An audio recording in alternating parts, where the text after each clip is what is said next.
સ્વાગત છે ફરીકવાર આપણી યુટ્યુબ ચેનલ નકુમારીસની અંદર રેશન કાર્ડ ધારકો માટે છે મિત્રો પ્રધાનમંત્રી ગરીબ કલ્યાણ અન્ન યોજના અંતર્ગત છે ફેબ્રુઆરી માસની અંદર છે કયું અનાજ છે મળવાપાત્ર થશે, કેટલું મળશે, કેટલું ફ્રીમાં મળશે.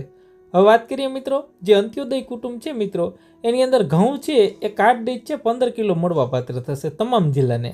અંત્યોદય કુટુંબને ચોખા મળશે 20 કિલો, બરાબર. કાર્ડ દીઠ મળશે 20 કિલો તમામ જિલ્લા માટે. અગ્રતા ધરાવતા કુટુંબ હોય એને છે ઘઉં છે વ્યક્તિ દીઠ 2 કિલો મળશે, બરાબર. અને ચોખા છે એ વ્યક્તિ દીઠ 3 કિલો મળવાપાત્ર થશે મિત્રો. આ મફતની અંદર મળશે, આના કોઈ પણ જાતના તમારે રૂપિયા નથી ભરવાના. હવે વાત કરીએ ફેબ્રુઆરી માસની અંદર છે મિત્રો જે અનાજ તુવેરદાર છે જે સસ્તા ભાવે છે તુવેરદાર છે જે નેશનલ ફૂડ સિક્યુરિટી એક્ટ ધરાવતા જે કુટુંબ હોય જે, બરાબર, એ કાર્ડ દીઠ 1 કિલો મળશે મિત્રો 50 રૂપિયાના ભાવે, બરાબર.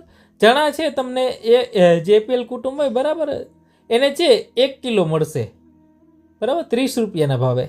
ખાંડ છે અંત્યોદય કુટુંબને છે મિત્રો જે 3 વ્યક્તિ દીઠ 1 કિલો મળશે 15 રૂપિયાના ભાવે. 3થી વધારે હોય તો 350 ગ્રામ પર વ્યક્તિ દીઠ છે મળવાપાત્ર થશે 15 રૂપિયાના હિસાબે. હવે બીપીએલ કુટુંબને મળશે મિત્રો વ્યક્તિ દીઠ છે એ 350 ગ્રામ, બરાબર, એ ખાંડ છે 22 રૂપિયાના હિસાબે મળશે. અને જે મીઠું છે મિત્રો એ જે કહેવાય ને કાર્ડ દીઠ 1 કિલો મળવાપાત્ર થશે 1 રૂપિયાના ભાવે. આ ફેબ્રુઆરી માસની અંદર છે એ મળવાપાત્ર થશે મિત્રો. વધારે માહિતી માટે કંઈ પણ ફરિયાદ કે તમારે નોંધાવી હોય, બરાબર, આ બાબતે અનાજની અંદર કોઈ પણ જાતની ક્વેરી હોય કે કંઈ પણ મળતું ન હોય તો 1800 233 5500 એના હેલ્પલાઇન નંબર છે મિત્રો. તો વધારે માહિતી માટે એ નંબર પર કોન્ટેક્ટ કરી શકો છો. વિશેષ આ જે માહિતી છે અમારા ગ્રુપની અંદર પણ મુકાયેલી હોય તો અવશ્ય ગ્રુપની અંદર જોડાઈ જજો. લિંક તમને ડિસ્ક્રિપ્શન